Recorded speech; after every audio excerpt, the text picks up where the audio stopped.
Good morning, students. It is a pleasure to be here with you today to speak to the pathways aligned to healthcare students. My name is Dr. Lisa Trevino. I'm the Vice President for Research and Development at the DHR Health Institute for Research and Development. I am very proud to be here because I am a proud graduate of PSJA, class of 1992.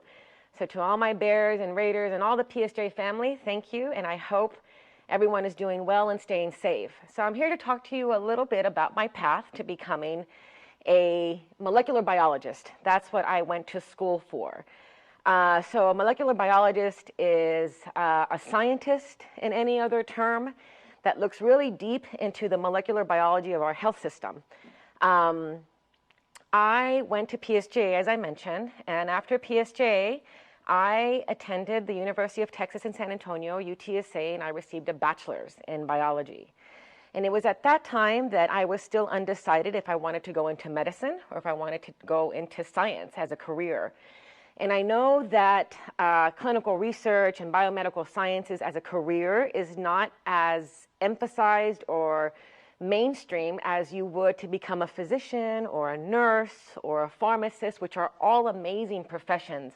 I just wanted to take the route of becoming a scientist so that I could help the physicians and the nurses and the pharmacists better treat our patients that have some, rare diseases like we see here in the Rio Grande Valley. So let's just say I went to high school, I got a bachelor's, I followed on to receive a master's, and I got a little bit deeper into the science, and I did endocrinology, where I looked at our hormones and our metabolic system that we have internally. And I think it was when I received my master's in biotechnology or in endocrinology that I decided that I really wanted to focus on science. So as you can see, I continued on with my education and sought higher education. I ultimately received a PhD in molecular biology. I moved to California and received a doctorate. And so if you look at the entire time that it took me from high school to a bachelor's, to a master's, to ultimately receiving the doctorate, it was quite some time. Let's just say, let's do the math. So 12, right, to get through grade school and high school, another 4 to get my bachelor's, another 2 to get my master's, and then another 6 to receive my PhD. So that's several years, many years, to receive ultimately my doctorate. But it was something that I was really passionate about, and that's something that I'd like to emphasize to students here. Find something that you're passionate about and follow it. Like I mentioned, PSJA is my alma mater, UTSA, and then of course I went to the University of California at Santa Cruz and received my doctorate. I enjoyed this profession because I was able to interact with many professions. Like I mentioned, physicians, nurses, pharmacists, engineers, because all of those, let's say, professions and expertise is critical for us scientists to make discoveries, to be able to advance medicine, to advance the latest technology, to be able to bring to the patient community. So if someone were to ask me what are the skills necessary to succeed in this profession, I would just say one of the biggest skills is determination and resilience, because trust me, it's not easy.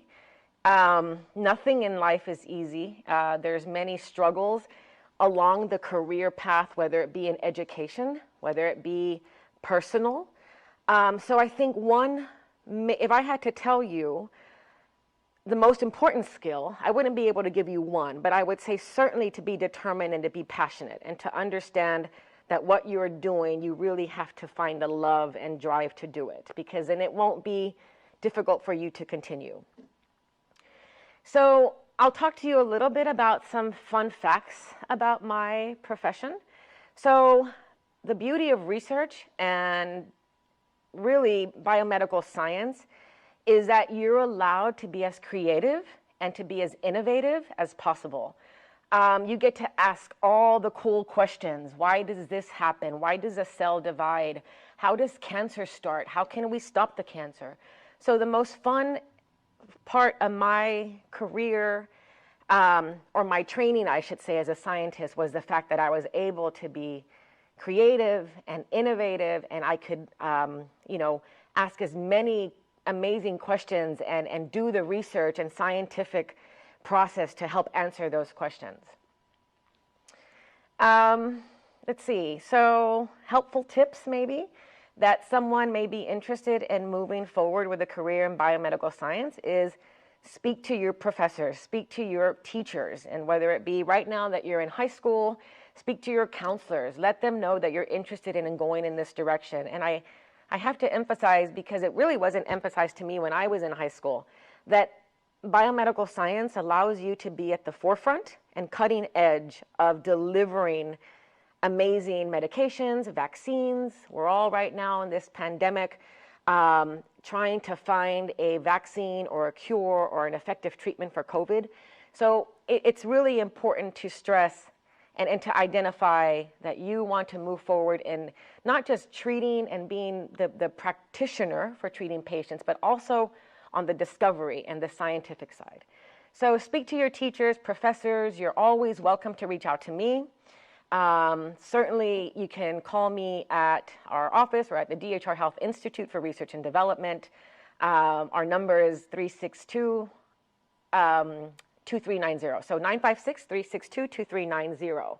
Reach out to us, ask us questions. You could feel free to come and tour our research institute. And I hope this was giving you a little bit of light as to a day in the life of a clinical research scientist. Thank you. Stay safe, wear your masks, and wash your hands. Thank you.